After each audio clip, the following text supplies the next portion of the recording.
주님 은혜 감사합니다. 오늘 하루도 저희들 주님의 은혜로 살기를 원합니다. 이 새벽에도 주님 앞에 우리의 교만함이 있고 또 우리의 제약이 있다면 회개하고 우리의 마음이 주님을 떠난 것이 있다면 주께로 돌아가기를 간절히 원합니다. 주의 성령을 우리의 마음 가운데 부어주셔서 주여 우리의 교만한 마음을 겸손하게 해주시고 우리의 추한 마음을 또 정결하게 해주셔서 다시 주의 은혜로 사는 가난하고 또 깨끗한 그런 심령을 우리에게 허락하여 주시기를 간절히 소망합니다. 우리 영광교회 이 재단에 성도들의 심령에 하나님의 말씀이 떨어질 때에 하나님께서 은혜를 주심으로 그 떨어진 말씀, 깨달아진 말씀 모두가 성도들의 삶의 결실로 나타날 수 있도록 하나님 은혜 베풀어 주시옵소서. 오늘 하루도 특별히 영광교회 성도들 가난하고 또 여러 위기 가운데 있는 성도들에게 더 강력한 주님의 은혜가 임하기를 원하고 특별히 다음 세대 주의 말씀과 성령에 붙잡히지 않으면 결코 믿음으로 살아갈 수 없는 그런 그 세대의 아이들을 기억해 주셔서 주님 은혜를 베풀어 주시기를 원합니다. 세상의 죄악에 붙들려서 방황하는 아이들이 아니라 주의 말씀과 깨달아진 성령의 역사에 그 심령이 매이고 붙잡히는 그런 우리의 자녀들이 될 수 있도록 하나님 축복해 주시고 영광교회 다음 세대가 일어날 수 있도록 하나님께서 축복하여 주옵소서. 예수님 이름으로 기도 올리옵나이다. 아멘. 하나님 말씀은 누가복음 5장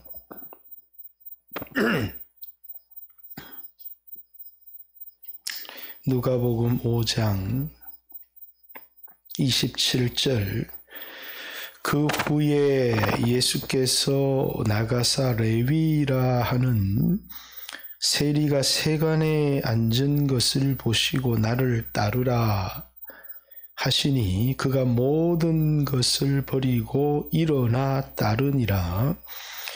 레위가 예수를 위하여 자기 집에서 큰 잔치를 하니 세리와 다른 사람이 많이 함께 있는지라. 바리새인과 그들의 서기관들이 그 제자들을 비방하여 이르되 너희가 어찌하여 세리와 죄인과 함께 먹고 마시느냐.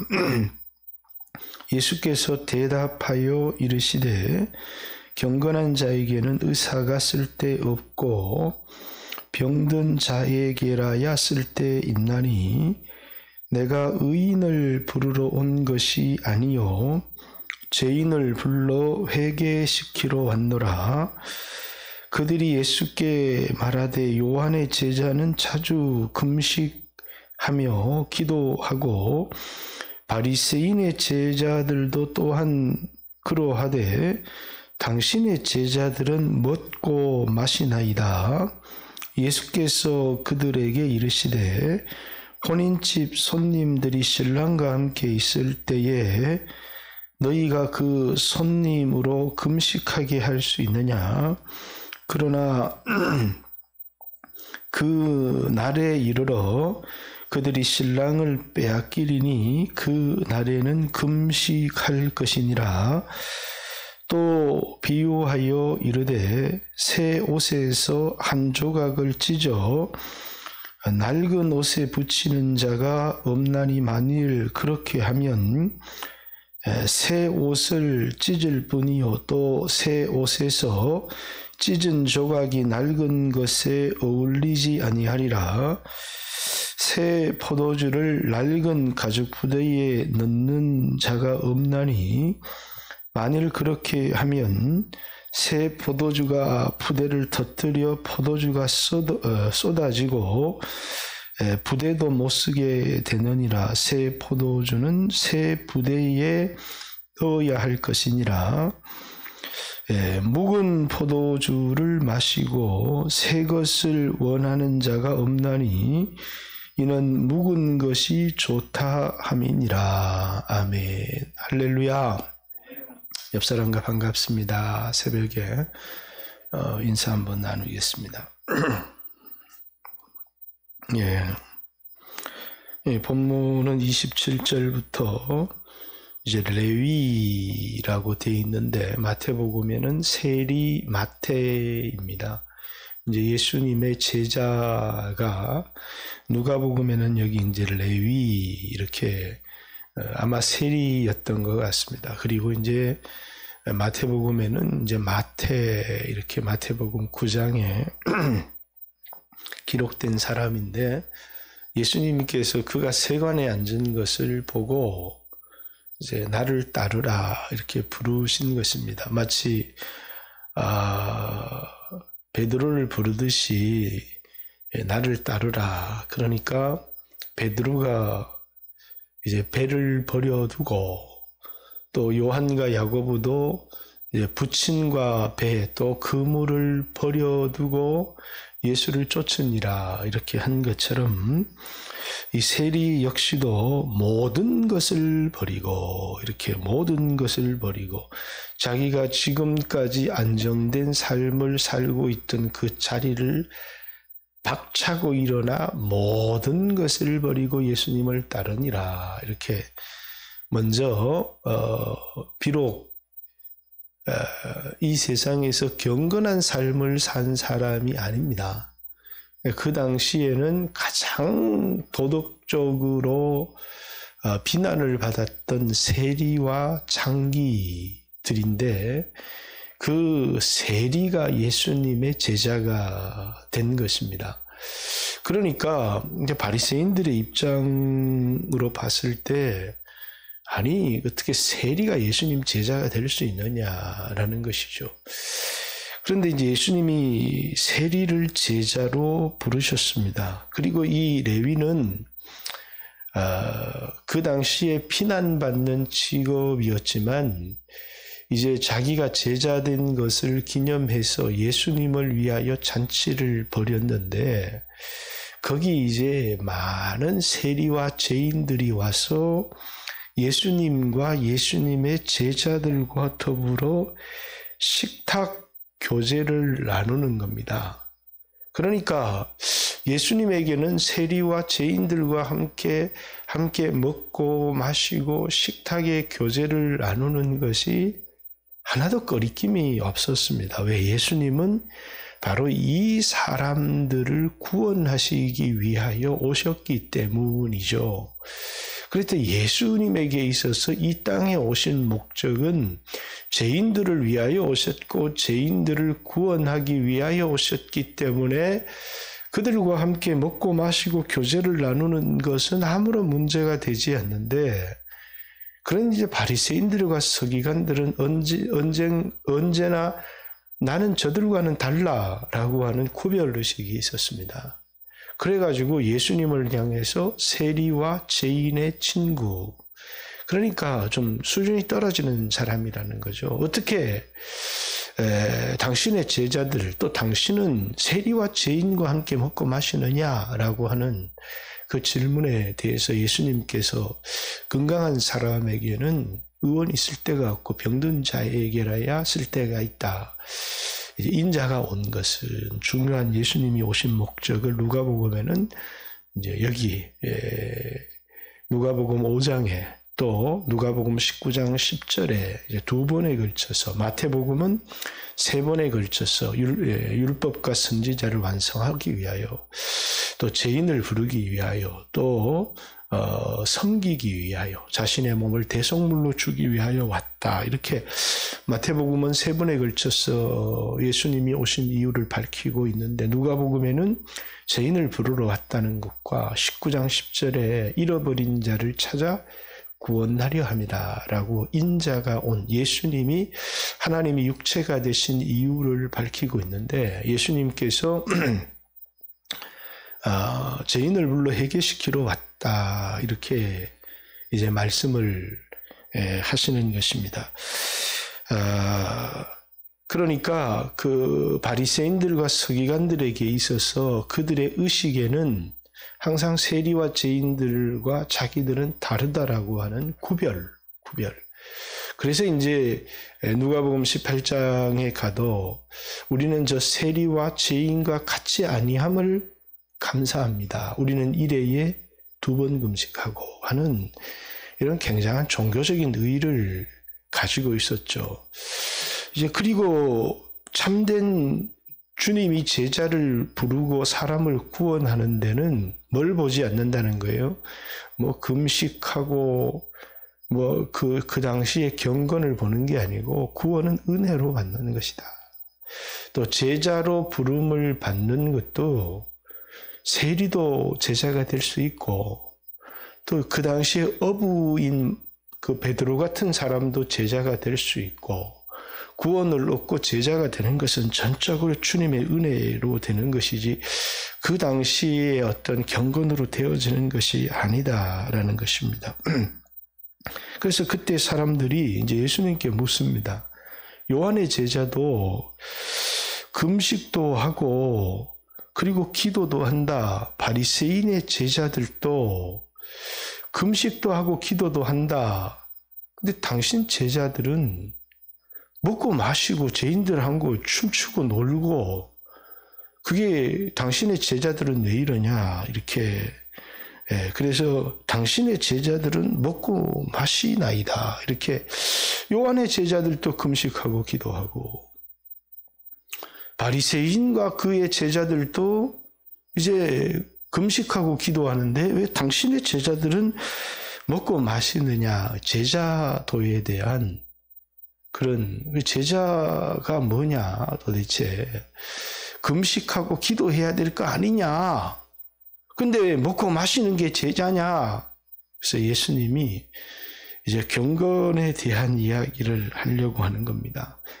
경건이라고 하는 것은 누가복음에 있어서 참된 경건은 또 야고보서에도 그렇지만 가난한 사람들에게 먹을 것을 제공하는 금식하고 기도하고 이런 것이 경건이 아니고 가난하고 연약한 사람들을 돌아보는 게 그게 제자들의 할 일이고 참된 경건이라는 것이죠. 전혀 경건의 개념이 다릅니다. 그러면서 새 시대를 얘기합니다. 우리가 자주 새 포도주는 새 부대에라고 하는 이 비유와 생배 조각 그러니까 아직도 이렇게 조각이 싱싱한 천 조각을 낡은 조각에 붙이면 보는 모양도 좋지 않고 그것이 서로 당기는 힘이 틀려서 그래서 그 헌 조각이 찢어지지 않느냐. 헌 옷에는 헌 조각을 붙여야 되고 새 옷에는 새 조각을 붙여야 되고 새 포도주는 새 가죽 부대에 넣어야지 그 낡은 가죽 부대에 새 포도주를 넣으면 발효하는 과정에서 터져버려서 포도주도 가죽 부대도 못 쓰게 된다. 이 얘기를 예수님께서 하시는 것은 예수님을 통하여 오신 이 땅의 그 새 시대라고 하는 것은 옛날에는 바리새인들, 서기관들 그런 사람들이 가지고 있었던 의식 이렇게 세리, 창기와 그 사람들을 구별하는 남자와 여자의 성적인 구별, 직업의 구별, 인종의 구별 이런 구별들이 있었는데 예수님을 통해서 오시는 이 시대는 누구든지 그런 구별과 아무런 상관이 없이 누구든지 예수를 믿는 사람은 은혜로 구원을 얻는다는 것입니다. 어떤 사람은 묵은 포도주가 좋다 이렇게 얘기를 하지만 예수 그리스도를 통하여 오신 새 시대가 도래했고 그 새 시대는 누구든지 예수를 믿는 사람이 구원을 얻는 시대. 그러니까 바리새인들과 서기관들이 세리와 창기와 다르다고 그렇게 구별했지만 그건 옛 시대에 속한 의식이고 누구든지 이제는 예수를 통해서 은혜를 얻는 사람은 구원을 얻고 경건이라고 하는 것도 뭐냐면 그냥 이렇게 사람들에게 보이려고 금식하고 기도하는 것이 중요하지만 참된 금식은 가난한 자들을 돌아보고 그래서 오늘 이런 시대도 아마 그럴 겁니다. 오늘 우리가 아마 금식하고 기도하고 자기를 위한 것일 수도 있죠. 그것이 필요 없다는 얘기가 아닙니다. 그러나 어려운 교회를 돌아보거나 가난한 성도들을 돌아보고 그들을 위하여 기도하고 마음에 감동이 되는 대로 할 수 있는 한 그들을 돕고 이런 것이 참된 경건이지 그들을 무시하고 그들을 위해서는 아무것도 하지 않으면서 나는 저들과는 달라. 그러면서 나는 금식하고 기도하고 나는 저들과 다른 것을 감사합니다. 나는 일에 2번 금식하고 소득의 11조를 드립니다. 이런 경건은 전혀 필요가 없다는 거죠. 남을 무시하고 자기를 구별하고. 그래서 예수를 통해서 온 새 시대는 그 이전의 시대에 가지고 있었던 가치관이나 의식의 틀과는 전혀 다르다는 거예요. 그래서 왜 당신의 제자들은 금식하지 않습니까? 왜 당신의 그 스승은 세리와 창기들과 함께 먹고 마십니까? 라고 하는. 그래서 예수님은 의식이 다르잖아. 나는 의인을 부르러 온 게 아니라 죄인을 부르러 왔다. 내 제자들도 금식할 날이 있는데 지금이 금식할 때가 아니고 신랑을 빼앗기는 날에는 금식하게 될 거다. 그러면서 예수님의 그 마음속에는 세리든 창기든 그들을 멸시하고 무시하는 마음이 전혀 없습니다. 누가복음 15장에 가도 바리새인들과 서기관들이 이제 세리와 창기들을 예수님이 세리와 창기들과 함께 교제하는 것을 비난할 때 예수님께서 2 아들의 비유를 하셨습니다. 한 아들은 세리와 창기 둘째 아들이고 한 아들은 바리새인들과 서기관인데 예수님의 입장에서는 다 같은 아들입니다. 근데 둘째 아들은 아버지의 재산을 가지고 허랑방탕해서 창기들과 함께 먹고 마시는 겁니다. 그건 이제 집을 나간 탕자고 이제 세리와 창기들은 집을 나간 탕자라면 바리새인들은 집 안에 있는 탕자입니다. 세리와 창기는 자기가 죄인이라는 사실을 깨닫고 회개하고 돌아오는데 집 안에 있는 탕자는 자기가 죄인이라는 사실도 알지 못하고 아니 왜 아버지께서 아버지 재산을 창기와 함께 먹어버린 아들이 돌아오니까 기뻐합니까? 그러면서 아버지에 대하여 항의하는. 그래서 예수님께서 세리와 창기들이 바리새인들보다 하나님 나라에 가깝다. 이렇게 이야기를 하는 것이죠. 자기 의에 빠져 있는 사람들에게 우리 모두가 죄인이고 그 누구를 멸시하거나 정죄할 자격이 우리에게 있는 것이 아니라 오직 구원은 은혜로 받는 것이고 참된 경건은 자기를 자랑하기 위해서 하는 게 아니고 정말 가난한 자들을 돌보고 이 가부와 고아들을 위한 진정한 구제를 하는 것이 그것이 진정한 경건이다.